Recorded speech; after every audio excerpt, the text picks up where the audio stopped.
why we are where we are. Then the next generation that followed made things worse. And since then, it has been progressively getting worse. But a time comes in a country's history where a generation will say, we are tired of this. We have to do something differently so we can get a different result. So if you were to advise Nigeria as an entity, with everybody listening, what will you advise the people of Nigeria? First of all, you always have to advise people to look at what works instead of what's not working. Yeah. All right? We're looking at what's not working for the most part, and we get frustrated because it's not working. We need to take, a lot of people say, oh, you're always talking about, yes, Burkina Faso was the poorest nation. Yes.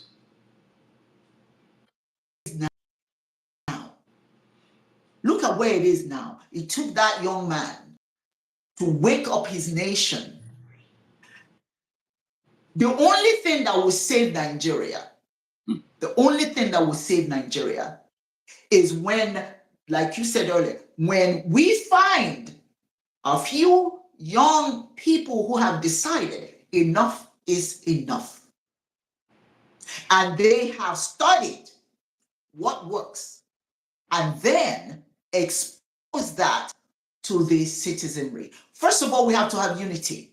Nigeria has no unity, right? You can't talk about coming together. Let me, and the distinction between Nigeria and Burkina Faso is Burkina Faso, they've been through so much hell, excuse the expression, now they want things to change. So now they are unified because it's about the country. For Nigeria to work, we have to be understand it's not about who's rich, you know what I'm saying? It's not about how much money you can get. Is do you care about this country? Let's make an effort to bring Nigerians to start thinking of Nigeria as a viable place. As a viable place that all of us can benefit from. It doesn't now some people, some people want to break Nigeria up and all that kind of stuff. Okay, well, here's my thing. Before you do all of that,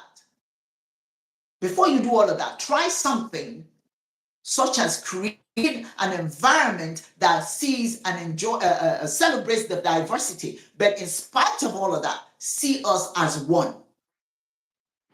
If you cannot see Nigeria as one, then you cannot build up Nigeria. That means you are considering different parts becoming different things or different nations. But if you're thinking about Nigeria as a country, then Nigerians must advocate for that country in spite of their tribal differences. Absolutely. It's not easy. I'm not saying it's easy. Of course it's not. But you have to ask yourself, what I said it earlier, if you're not talking for what you seek, so shall you find. What is it you want? Do you want one Nigeria? Do you want a functional country? If you do, then we're going to have to put aside our tribalism. Because remember, before we were divided as different parts of Nigeria, we were one.